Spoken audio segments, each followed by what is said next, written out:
Bismillahirrahmanirrahim. Assalamu alaikum. Welcome to the fifth class of Human Resource Management. I'm your instructor Ali Ahmed, serving as a lecturer in Southern Business School at University of Southern Punjab, Multan. Yes, students, today we are going to discuss the topic of workforce diversity in human resource management. Workforce diversity basically refers to the variety of differences among people in an organization, and these differences can be in the form of certain playgrounds or certain aspects like difference in the form of age, difference in the form of gender, ethnicity, religion, physical abilities, education, culture and even experiences as well.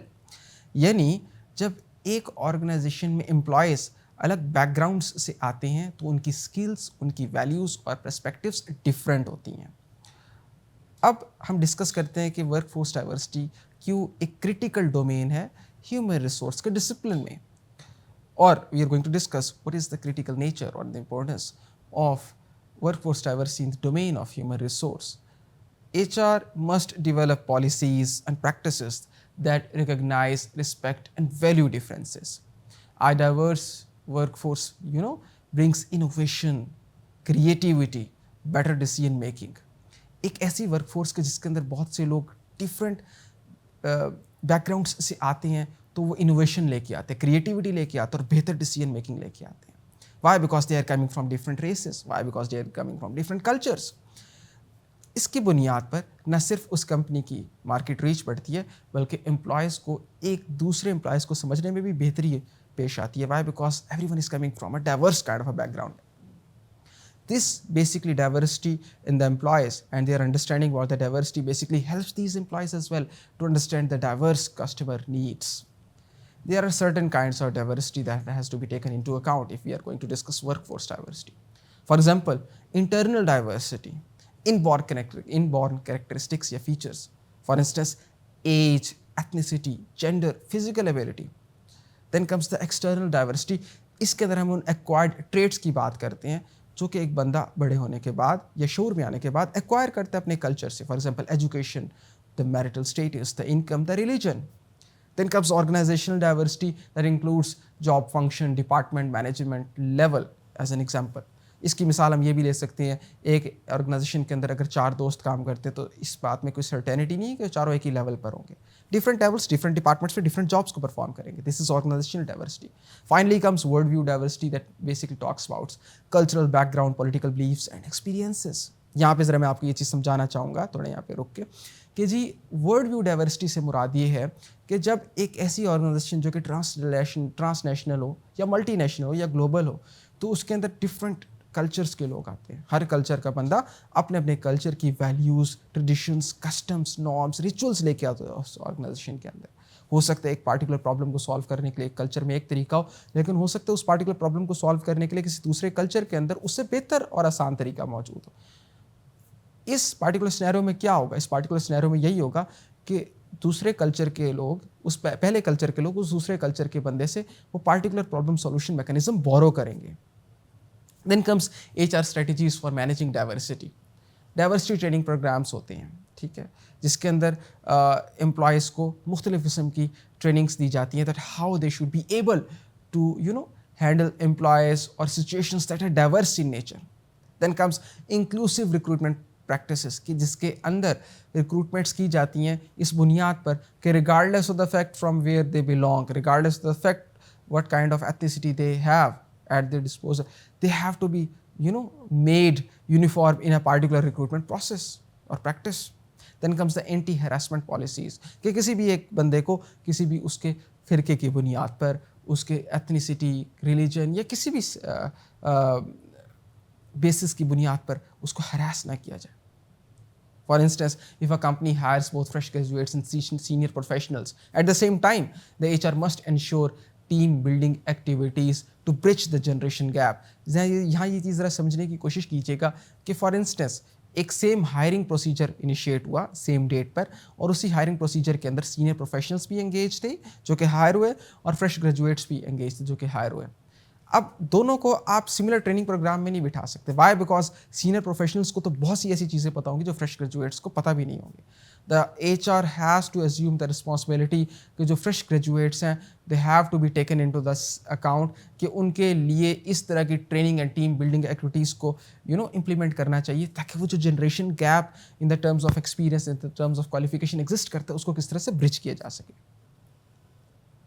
एक और topic है that is EEO that basically refers to equal employment opportunity. Equal employment opportunity, or abbreviated as EEO, means that all employees and job applicants must be given fair treatment regardless of the race, gender, religion, disability, age, or other kind of personal characteristics that are not related to performance. उनको तमाम applicants को fair treatment मिलना चाहिए, यानी उनकी race, gender, religion, disability, age या किसी भी ज़ाती करेक्टरिस्टिक की बुनियाद पर उनको कोई प्रेफर्ड ट्रीटमेंट किसी एक particular X employee, Y employee या जेड एप्लीकेंट को नहीं देना चाहिए. सिंपल वर्ड्स में अगर हम ये कहें कि जॉब डिसीजंस सिर्फ मेरिट पर होने चाहिए, उनके अंदर किसी भी तरह का प्रेजुडिस, किसी भी तरह की बाइसनेस, किसी भी तरह का इंक्लाइनेशन कतन नहीं होना चाहिए.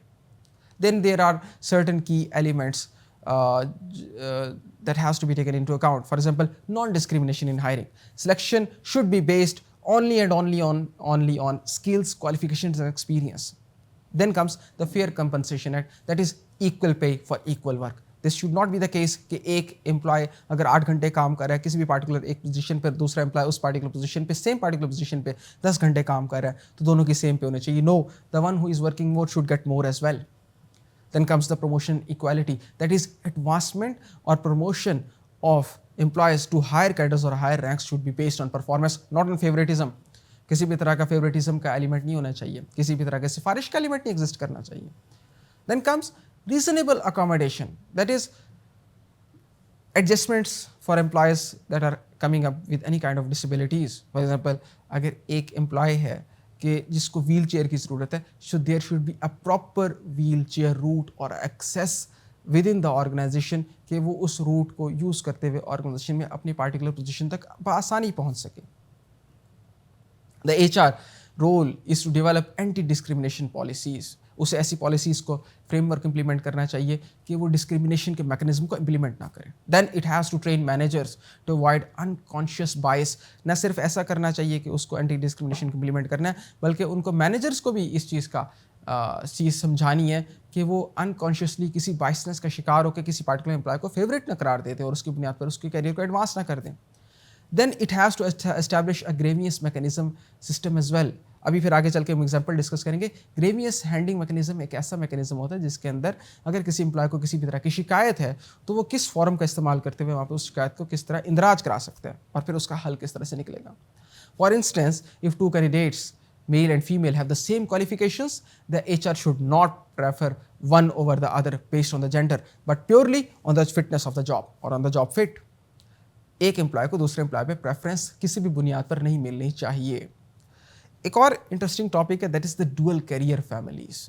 A dual career family is a family where both husband and wife or both spouses are pursuing their careers simultaneously. This is increasingly common due to certain kind of factors, like due to personal ambitions or due to the economic needs as well. Economic parameters होते हैं जो बाज़ औक़ात employees को couples को push करते हैं कि that they should go simultaneously for the job, या बाज़ औक़ात उनके पर्सनल गोल्स होते हैं जो पुश करते हैं कि I can not sit at home और I can not do this particular household chores, so I should go for job. It has certain impact on HR. For example, the human resource department of the HR must design policies to support work-life balance. Flexible work arrangements होनी चाहिए जिसके अंदर flexible hours हो सकते हैं, जिसके अंदर hybrid work हो सकता है.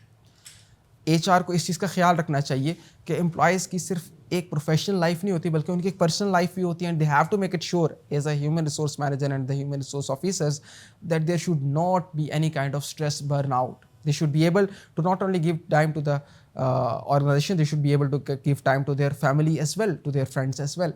इसमें certain leaves like paternity leave, like maternity leave, like child assistance, certain programs को मौजूद होना चाहिए. अच्छा, इन ये सब प्रोग्राम्स अगर मौजूद हो और कोई स्ट्रेस मैनेजमेंट प्रोग्राम ना हो, things are not going to work in a good manner. For example, dual career families जो होती हैं, they face certain kind of challenges. अगर एक स्पाउस की छुट्टी और दूसरे को नहीं मिल रही, they can not go on any kind of vacation. एक स्पाउस को लेट नाइट आना पड़ रहा है तो दूसरे लाइफ पार्टनर को, हस्बैंड को लेट आना पड़ रहा है तो वाइफ को पूरी की पूरी फैमिली की रिस्पॉन्सिबिलिटी अज्यूम करनी पड़ती है। अगर वाइफ को लेट आना पड़े या ट्रेनिंग के लिए कहीं बाहर जाना पड़े तो हस्बैंड को पूरी रिस्पॉन्सिबिलिटी अज्यूम करनी पड़ती है, कीपिंग द फैक्ट कि he has to go to his office और official duty as well. Then comes the topic of the time management, that the employee should be given a proper kind of opportunity where they should be able to balance their job and home responsibilities in a proper way. If one partner gets a transfer, then the HR must think about it कि उनके relocation issues को किस तरह से solve करना है। अगर एक partner का transfer हुआ है तो company को देखना चाहिए कि क्या दूसरे partner का भी transfer initiate किया जा सकता है। Why? Because they are acting as a family in the first way. Then there should also be discussion and proper thought in the human resource department about child care arrangements, especially if both of the life partners have a demanding kind of a job. Then comes the workplace stress that is always and always increasing and is increased due to competing priorities. Workplace stress जो होता है वो बाज़ employees को push करता है कि वो अपने काम को सही तरीके से अंजाम नहीं दे पाते। इसको कम करने के लिए एचआर को पॉलिसीज़ बनानी चाहिए, जॉब शेयरिंग ऑप्शंस की सूरत में, रिमोट वर्क फैसिलिटीज़ की सूरत में, काउंसलिंग सर्विसेज की सूरत में, या spousal employment assistance that is helping the partner find a job when he और शी इज़ रिलोकेटिंग। हम इसकी मिसाल इस तरह से लेते हैं that if an employee's spouse gets transferred to another city, the HR could offer remote work or help him transfer to the company's branch in that very particular city, ताकि ऐसा ना हो कि फैमिली का एक पार्टनर तो एक शहर में रहता हो, दूसरा पार्टनर दूसरे शहर में रहता हो, फिर एक लाजमी बात दूसरे के पास ट्रैवल करके मिलने जाना होगा। द थिंग इज़ कि फिर टाइम टेबल के इश्यूज़ होंगे, डिसिप्लिन के इश्यूज़ होंगे, प्रेजेंस या एब्सेंस के इश्यूज़ होंगे। पाकिस्तान में बहुत से ऐसे मेजर लॉज एग्जिस्ट करते हैं जो कि ह्यूमन रिसोर्स का ताल्लुक़ रखते हैं ऑर्गेनाइजेशंस के साथ। जैसे कि हमने लास्ट लेक्चर में भी एक लॉ डिस्कस किया था, that is the employment the labour Factories Act of the 1934 that basically talks about regulating the working hours, health, safety and the welfare of the workers in factories. For instance, the Human Resource Department must ensure that workers have safety gear and they do not exceed their maximum working hours. Then we have the Shops and the Establishment Ordinance that basically covers the working conditions for employees in offices, shops and commercial establishments. Finally comes the Industrial and the Commercial Employment Ordinance, that is the standing order basically of 1968, that basically defines employees classification, the leave rules, the termination process. And we have another compensation act of the 1923 in the application as well, that is the workmen's compensation, that basically talks about the compensation of workers that are injured while doing their organizational duty. कोई भी ऐसा employ जो कि अपनी official duty के दरमियान कोई काम करते हुए अगर किसी भी इंजरी का शिकार होता है तो उसको किस तरह से कंपनसेट करना है। हम देखते हैं हमारे पास जो डिस्कोज हैं, जो पावर हाउसेज एग्जिस्ट करते हैं पाकिस्तान में, उसमें अगर कोई पार्टिकुलर लाइनमैन या एम्प्लॉय काम कर रहा होता है, उसके दौरान अगर उसकी जान को किसी भी तरह का खतरा लाक होते हुए जानी नुकसान पहुंचता है, तो फिर रूल्स एग्जिस्ट करते हैं कि उसको किस तरह से कंपनसेट करना है, 3 टाइम्स 4 टाइम्स और 5 टाइम्स फाइनेंशियली या किसी भी तरह की प्रमोशन देकर, whatsoever the laws are basically telling. हमारे पास social security and benefits laws भी एग्जिस्ट करते हैं। For example employees old age benefit institution EOBI, जिसको हमने लास्ट लेक्चर में डिस्कस किया। We have retirement pensions for employees, provisional employees social security ordinance of 1965 as well. We have medical care and sickness benefits as well that are properly defined in organisations, and then anti discrimination laws as well.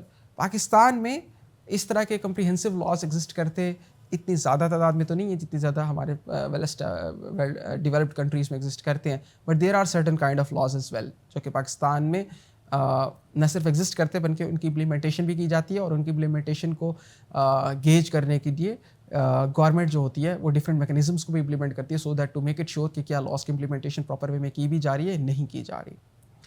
So dear students, आज हमने देखा कि किस तरह से employees को benefits को safe guard किया जाता है। ह्यूमन रिसोर्स डिपार्टमेंट का काम सिर्फ यही नहीं होता कि उसने ऑर्गेनाइजेशन को अच्छे काबिल लोग मुहैया करने हैं, बल्कि ह्यूमन रिसोर्स डिपार्टमेंट का काम ये भी होता है कि जो लोग ऑलरेडी उस ऑर्गेनाइजेशन का हिस्सा बन चुके हैं उनके राइट्स को किस तरह से सेफ गार्ड करना है। Thank you.